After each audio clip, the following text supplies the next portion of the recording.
Okay, so picking up where we left off.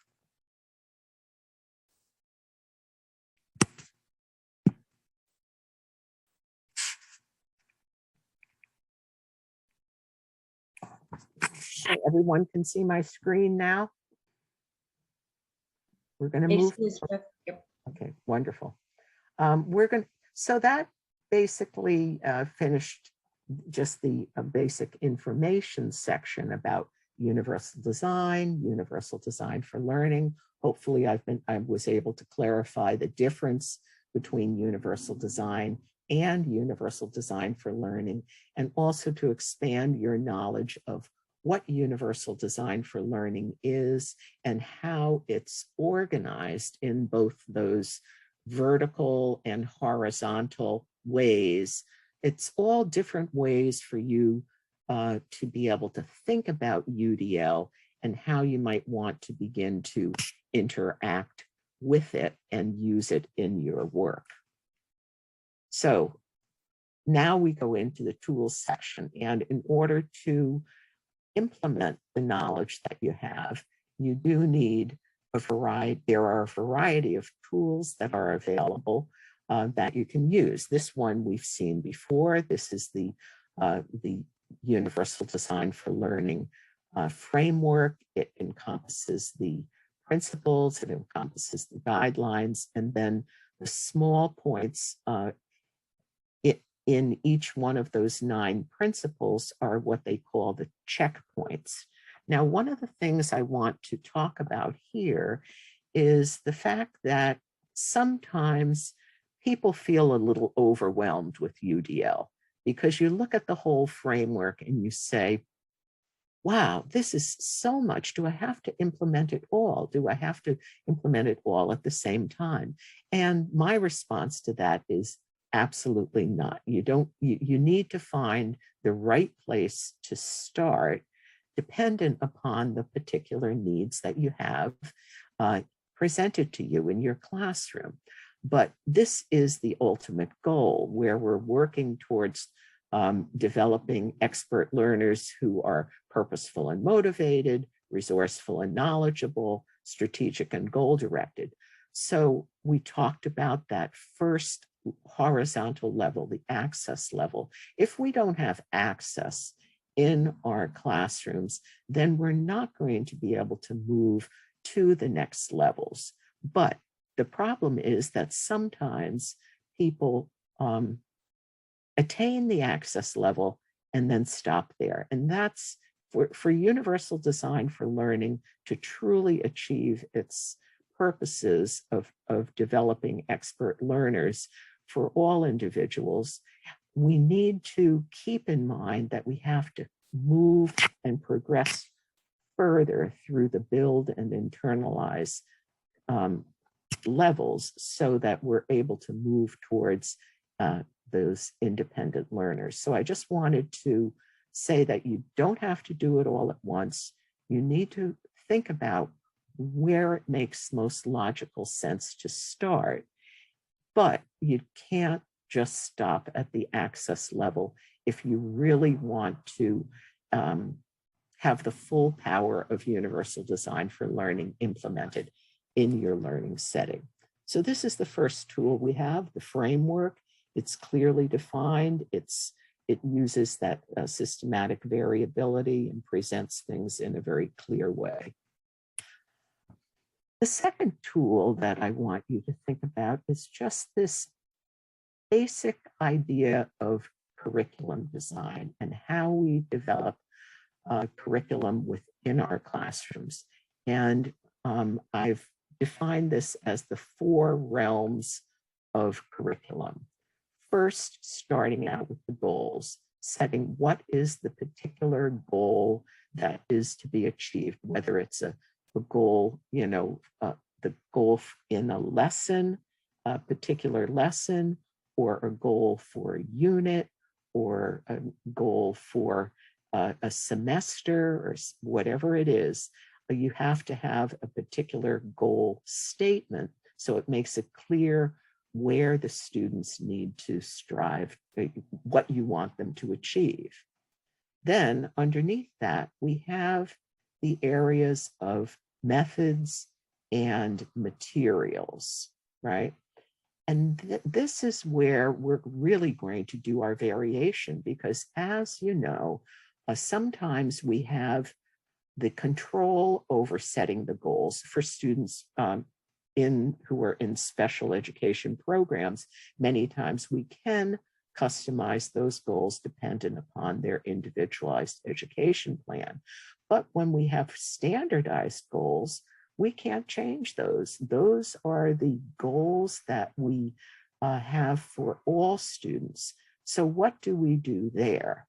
What we do is we maintain the goal, but we take out the means by which that goal has to be achieved.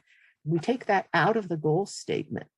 And basically what we want to do is we want to vary the methods and the materials that we use in order to design our instruction for that goal. And the variations then, the ideas for the variations in materials and the variations for methods come from that universal design for learning framework that we just looked at. And then, of course, the last thing is assessments. And the assessments always have to loop back to the goals, but there are so our assessments have to be able to show that that goal has been achieved, but there are variations that we can make in our assessments. And actually in the next tool, I'm going to talk about how we in Rhode Island have defined some of those variations in assessments. Now, if CAST was talking to you, they would correctly say that the variations for assessment are infused throughout the framework and the various goals, the various guidelines and the checkpoints. And that is true. But what we found was that assessments needed to be a little more clearly defined in order for teachers to truly understand them. So this is the third tool that I've provided to you, and you have this full framework. I don't like to move away from the presentation because sometimes it's difficult to get back. So this is just a screenshot of the very first page. But in Rhode Island, what happened, the reason we developed this, and this is the version from 2019, the most recent version, but we started working on this back in about 2009 when I was working with Universal Design for Learning with teachers in Rhode Island. And what we found was that we wanted a tool that we could give to teachers that they could print out and they could use for two different purposes. They could use it as a guide in order to plan lessons or plan their instruction, but they could also use it as a guide to go into a classroom and to identify to what extent various UDL features are present within that classroom and which ones they felt what they would like to bring in. So it can be used for both observation and also for planning purposes. And one of the additions that we made is that you can see we have the principle, we have the various guidelines, and we have the checkpoints, which are the like 1.1, 1.2. And then underneath those, there's the smaller print that's there in red are actually the examples of the variables that you could think about in order to achieve that particular checkpoint. So this is kind of a step-by-step guide that you can use in getting ideas for planning your instruction and the variations that can be used in order to provide alternatives for auditory information, alternatives for visual information, different ways of clarifying language and language structure and rules. So this is a checklist that really expands that original universal design for learning framework. And I encourage you to use it in whatever way you find is most useful to you. Now, I had just talked in the previous slide about the about curriculum, right? And the idea of assessments and varying assessments. So here, in this particular checklist, what you'll notice is that on the very last page, there's actually like a fourth principle. So we have multiple means of representation, multiple means of action and expression, multiple means of engagement, and multiple means of organizing our assessments. We actually developed that idea for a fourth principle. It's not an official fourth principle, but we like to think of it that way here in Rhode Island. And it looks at pulling out the variables that you can use in the whole process of assessment. And what we've identified are 5 different areas: various options for methods of assessment, various options for the formats of assessment, various options for the scope, range, and level of assessment, different ways of providing options for what product is expected or the outcome that's expected, and then also options for the feedback that is provided to the learners during and after the assessment. So we felt that those 5 areas were ones that would be helpful to teachers in thinking about how assessments themselves can be modified. Now, granted, I know that there are certain standardized assessments that have some,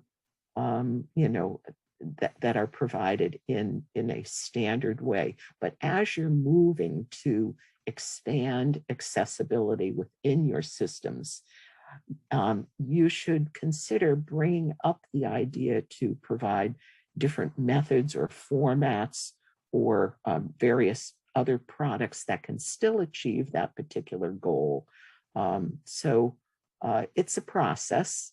Things don't change completely all at once, but by considering these variations, you can be in a position to provide some guidance and support when those opportunities do come up. So this is a third tool. The fourth tool that I've provided to you is one called the Step-by-Step Planner, which helps in the development of lessons according to the Universal Design for Learning framework. And it was developed by an organization called Understood for All. And I really like this, this particular tool because it kind of takes you step by step through the process of goal development and then the various principles of engagement, of representation, of action and expression, asking questions and helping to guide how you can move towards lesson plans that will incorporate universal design for learning. So this is a tool that can be used with the checklist and with the UDL original framework grid in order to help you to develop lessons that are more integrating universal design for learning. And students that have used this tool have felt it's pretty straightforward and enjoyed using it. Now, I have this final tool to present to you, and this one comes from chapter 11 in the book that's on your resource list, Universal Access Through Inclusive Instructional Design, International Perspectives on UDL. And one of the things I like about this particular tool is it's a tool that was developed in order to help address the needs of learners who are in special education, who have differing needs or disabilities, but it takes into account the, the idea of universal design for learning. it was, so it's an instructional planning tool developed by educators and researchers at Purdue University. And it's organized by asking questions about these 6 different areas. What are the tasks and demands that are required of the student or students? What is the environment like? What are the potential obstacles? What are the adaptations that can be provided in order to improve performance? What is the training and instructional support that's necessary? And also then looking at how effective have all of these adjustments been in helping the student to accomplish their task. So this can be blended with the other tools in order to think through the specialized needs that students in special education have. So these are some of the questions that are asked under tasks and demands. What does the environment require, and what tasks do the learners need to do? So identifying that, and then identifying for the environment, what are the features of the classroom or school? How many learners are there? How many teachers are there? How does the space look? Are there any, physical barriers and things like that? The third one is potential barriers. What are the disconnects between the demands and the environment that are going to impact the learners? What are the things that are going to create obstacles? And then what are the potential barriers for students with different characteristics and needs? And we started to get into that area when we did our Jamboard. So you can see that there's an overlap between many of these tools.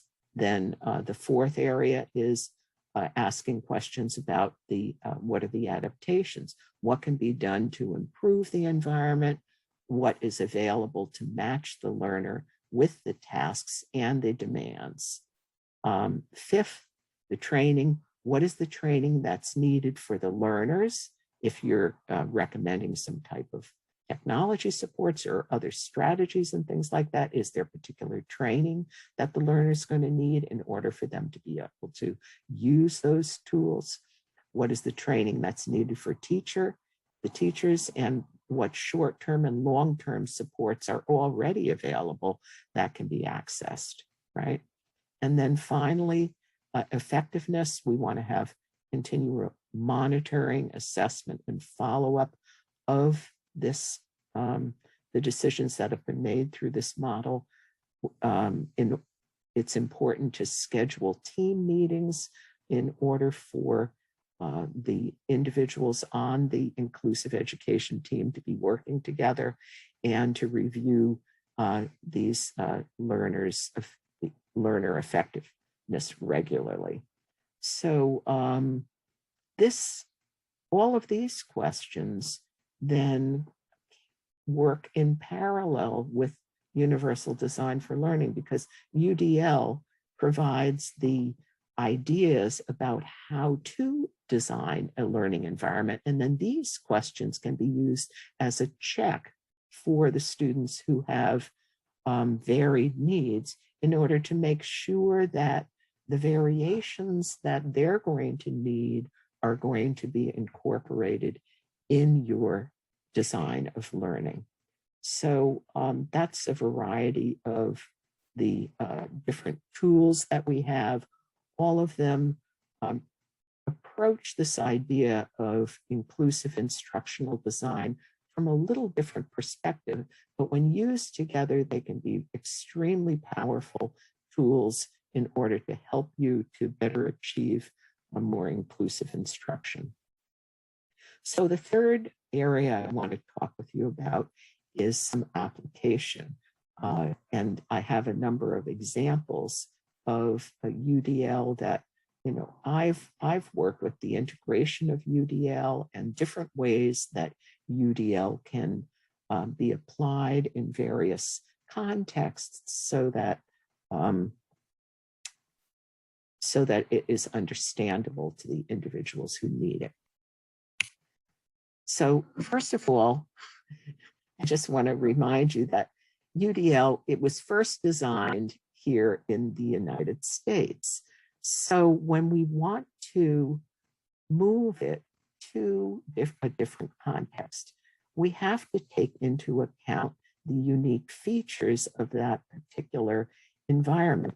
And this gets us into this whole idea of intersectionality of needs and a number of different concepts. So I understand that sometimes when you might look at universal design for learning and the whole framework, you might say, what does this really mean? How can we be applying it to our environment? And those are all very valid questions and ones that need to be and justifiably should be addressed by yourselves at the local level in terms of interpreting the content and the understanding of UDL into a way that is understandable in your own context. So in order to be able to better contextualize universal design for learning in your own setting, what I suggest is looking at a number of different things. First of all, in the beginning of this presentation, we talked about some of the US laws, right? But it's important that you understand and are very clear about the educational laws that relate to your particular setting, to your environment. What are the driving forces within South Africa, within various other countries in Africa, within various other countries around the world? I do work with people in India and in other places around the world, and everyone has different laws that are in place. And as I said, those laws drive the change within that particular country. So you have to be aware of your own locally relevant educational laws in order to move towards better contextualizing UDL. Secondly, we want to recognize the cultural priorities and also this idea of intersectionality. How about things like language, cultural values, different various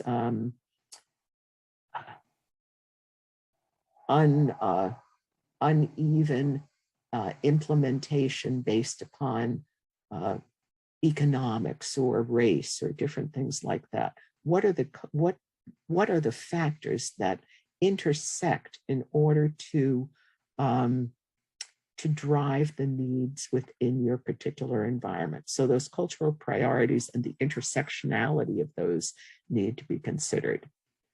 Thirdly, there's just an understanding of key terms. I know when on one of my first trips to South Africa, I realized that when I was using the term inclusion, it was really understood in a very different way than what I understood it in the United States. So we want to be sure that we're very clear that we are talking the same language and understanding terms in the same way, because if we're trying to teach about something and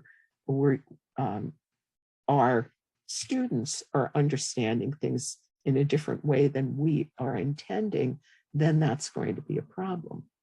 So, and then also understanding the current practices and barriers to learning that exist within that particular setting. So all of these things play a part in how we can, in things that we have to consider if we're going to be successful in using universal design for learning within differing settings.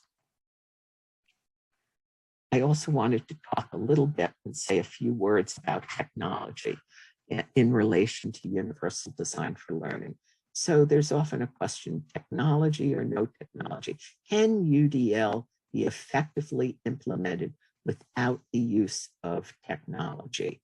And the reality is that there are different schools of thought that exist out there within the literature and within the field regarding UDL and technology and the needs for technology to do UDL.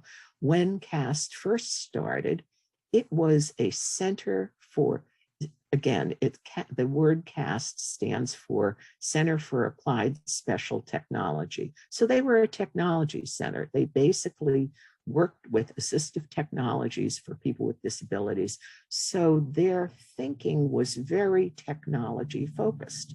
And they based the early work of UDL on how technology could be used as an effective tool to support learning.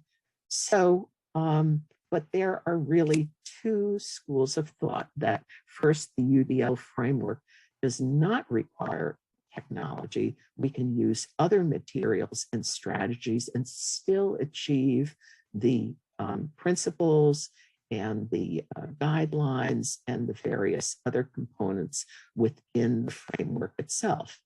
And then the second belief is that the UDL framework cannot be truly attained without technology. Now, I personally am of the first, viewpoint that the UDL framework really, as a framework itself, doesn't require technology. We can use other materials and strategies. And actually, in that same text, you'll see that there are several examples of different very no-tech solutions to teaching mathematics and other things that don't require high-tech solutions or even mid-tech solutions. So it's not absolutely required, and so both views have merit. But the truth is that, so technology by its nature is something that is providing tools to support functions to accomplish goals. That's like the basic definition of technology. So UDL by its nature does begin with goals, and technology is really just one of the tools that we have in our toolbox to be able to support the attainment of that particular goal. And so it fits in as one of the materials we could use. We could use technology to support our instruction, as I'm doing today. And we can also use technology within the area of assessment to provide variations there. So it can be a very, very powerful tool, but it's not absolutely necessary. If we don't have a lot of high-tech devices or even mid-tech devices, we can still think about how to use universal design for learning in a meaningful way. But to talk a little bit about what the power of technology does provide, technology can support variations in access, and technology really is a way that we can transform information into a variety of formats. So we can see by those two statements that technology can be a powerful partner when we're looking at using universal design for learning and implementing UDL strategies. So because it allows the manipulation and control of the format of information, it also can offer various alternatives for access, moving from low tech to high tech solutions. And I worked for many, many years before I got involved with universal design for learning in the field of assistive technology supports for people with disabilities. And there are so many different things that can be done, from very low tech to high tech solutions that provide alternatives for access through technology.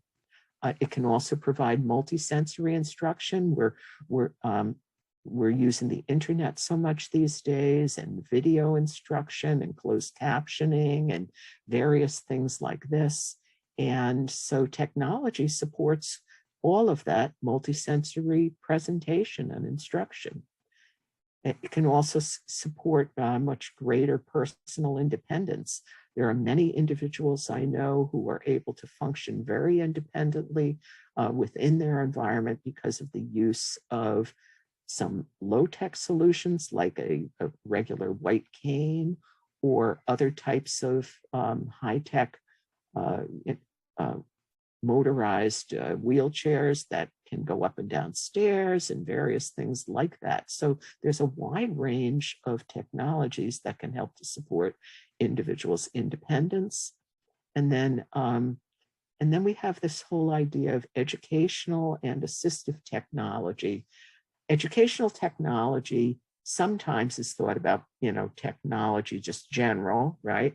And then assistive technology as that special technology that supports individuals with disabilities. But in reality now, with the way that technology has been advancing, the separation between general or educational technology and assistive technology really doesn't exist anymore. It's more what I'd like you to think about it as is a continuum of supports, a range of supports that moves from different ways that technology presents information to other different ways that maybe some people would need to have that information presented and accessed. But technology really exists along a continuum, and it's not just general technology and assistive technology over here. So technology offers a continuum of solutions for varied needs. So that's a lot to think about with regard to technology. Remember, I did say, while it is powerful, it's not absolutely necessary in order to be able to move forward with universal design for learning, but it can be a very, very powerful assistant. So where do we begin with UDL thinking, our UDL planning?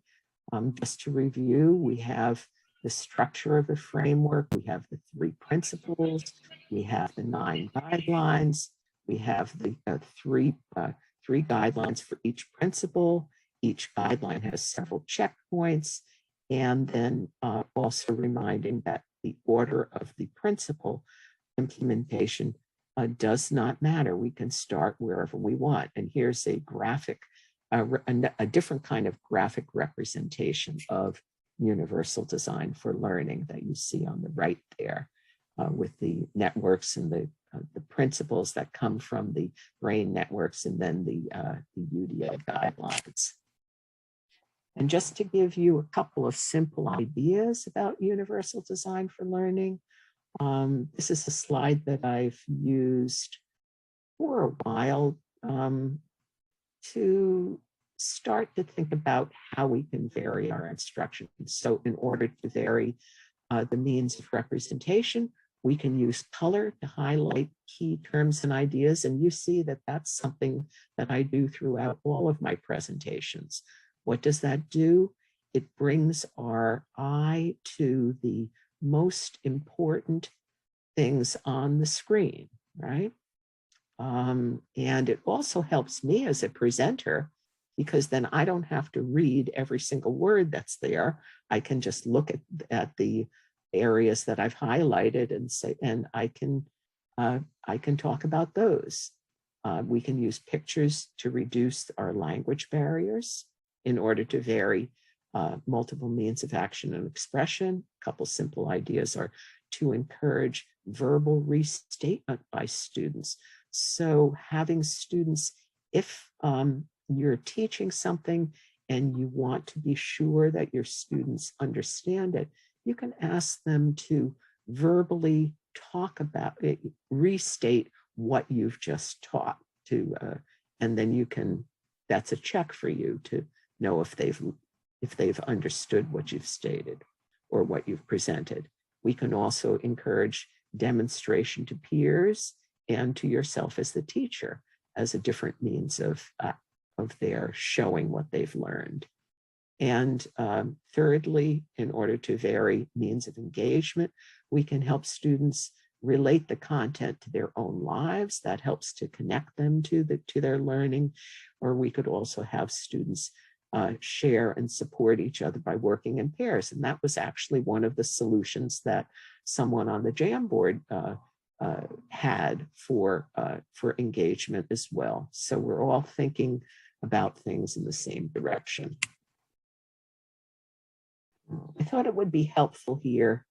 So those are general ideas about universal design for learning. I thought it would be helpful to for me to share with you a couple of examples of how universal design for learning has been used and implemented. These are examples that I've been involved with directly.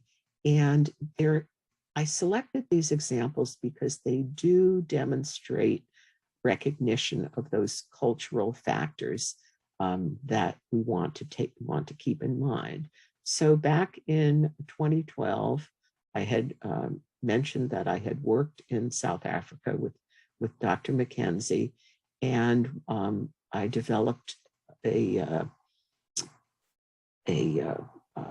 workshop. I was going to say a webinar, but it was an actual in-person workshop that was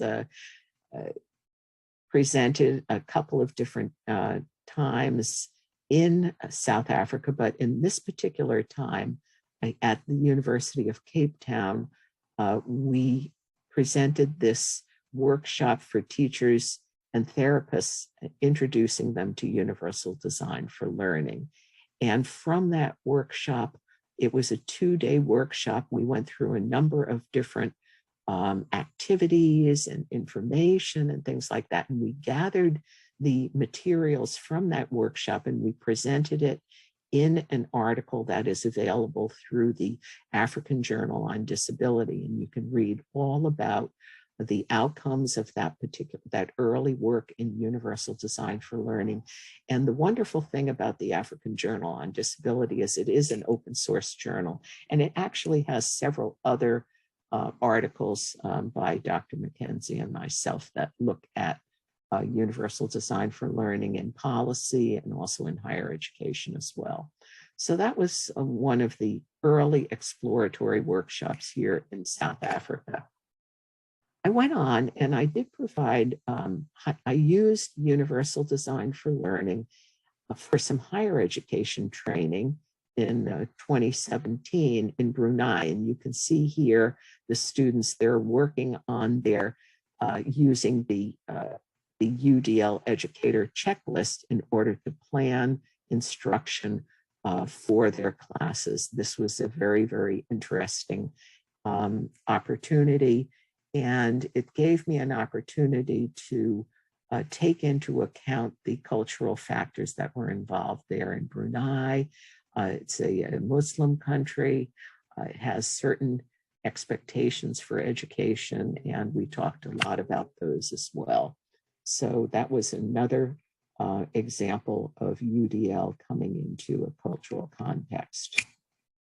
More recently, I've worked with adults, with adult education teachers in India at Om Creations and Om Abode in Mumbai. And the educators in this particular, Om Creations is a training program for, it's mainly women with various types of developmental disabilities, but there are some men who are at Om Creations as well, because they do not have a similar program just for men. So, so they've expanded the scope of who they have there. And these individuals are developing some basic education skills and then vocational skills as well in order to be able to work. And so the teachers didn't have very much educational background at all, but they were basically artists or culinary people or various folks who were working in different types of training programs there, vocational training programs. So what we did was we designed a training that looked at the introduction of the UDL principles and taking into account that they had a background as artists and in other professional areas, mainly in vocations. And while they had a lot of professional skills, they were really challenged to understand the principles of universal design for learning. So this is what we have just a few minutes left. So you might want to, I'm not sure if you want to give space for asking questions, but just to. Okay. So we had them learn, explore, and apply and share what they were doing. It was a 2-day workshop. This was the presentation, final presentations. And what they did was they went on to integrate these universal design principles directly in their practice, translating the UDL scripts, providing practical examples.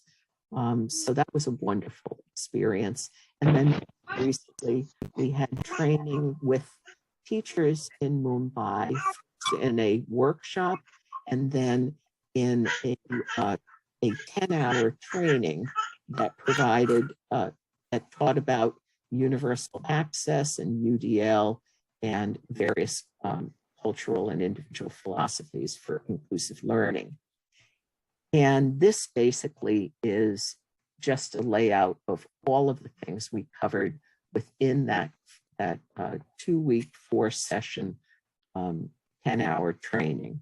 So it gives you an idea of the scope of what you can do when you're working with UDL and how it could potentially be presented. And finally, we have where UDL is looking now. The CAST has an initiative going on now where it's working to expand the UDL guidelines to better incorporate the factors that it has, like systemic factors like language and background community factors that that provide other barriers to learning and outcomes. So it's really looking at expanding its understanding of intersectionality and bringing that dimension into the UDL framework.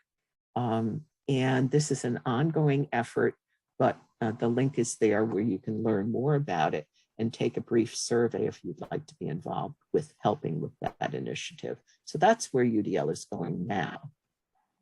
And I have several resources that I've listed, 3 books, one on higher ed, one looking at the full scope of education, and then the other specifically on UDL, and the links to be able to get those books and various resources that are available for you that I think would be helpful in your exploration for UDL.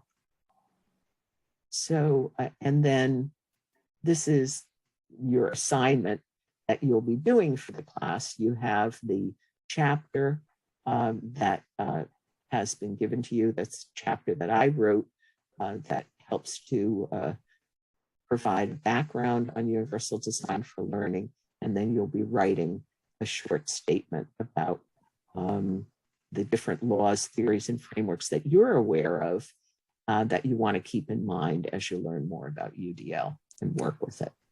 So that's your assignment. And that's the end of my presentation. Thank you.